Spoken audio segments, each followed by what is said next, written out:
Welcome to सिंगारेज। आज आम्ही तुम्हाला EGR वॉल्व याचं वर्किंग एक्सप्लेन करणार आहे। तुम्ही आजकाल सगळ्या डिझेल इंजिन्समध्ये ऐकलं असेल की EGR वॉल्व किंवा एक्झॉस्ट गॅस रिसर्क्युलेशन वॉल्व असा एक वॉल्व असतो।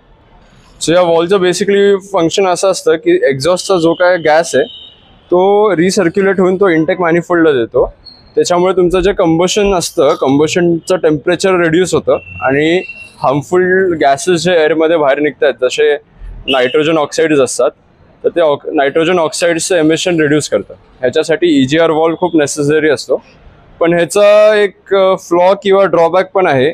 EGR असल्यामुळे जो काय तुमचा एक्झॉस्टचा स्मोक तुमच्या मॅनिफोल्डमध्ये जातोय तो जसा जाणार आहे तर तो त्याचं सगळं इंटेक मॅनिफोल्ड वगैरे क्लॉग करून टाकतो। आता तुम्ही या व्हिडिओमध्ये चेक करा की ह्याच्यात सगळं तुम्ही चेक केलं तर यात सगळी सूट आलेली आहे, सगळं कार्बन डिपॉझिशन झालेलं असतं।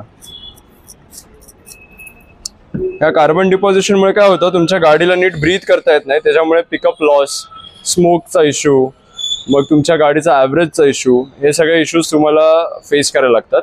सो टाइमली आपल्याला EGR वॉल्व डिसमॅन्टल करून त्याला पूर्ण डिकार्बनाइज करून क्लीन करून घ्यायला लागतो आणि मग एकदम क्लीन झाल्यानंतर आपण तो परत फिट करतो।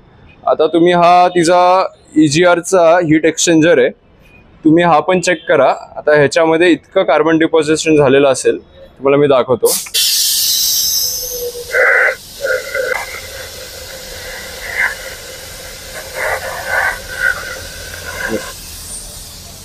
तर या कार्बन डिपॉझिशनमुळे गाडीच्या इंजिन्सला बरेच इश्यूज येतात, त्यामुळे EGR ला इग्नोर करू नका, टाइमली रिप्लेस करत जा।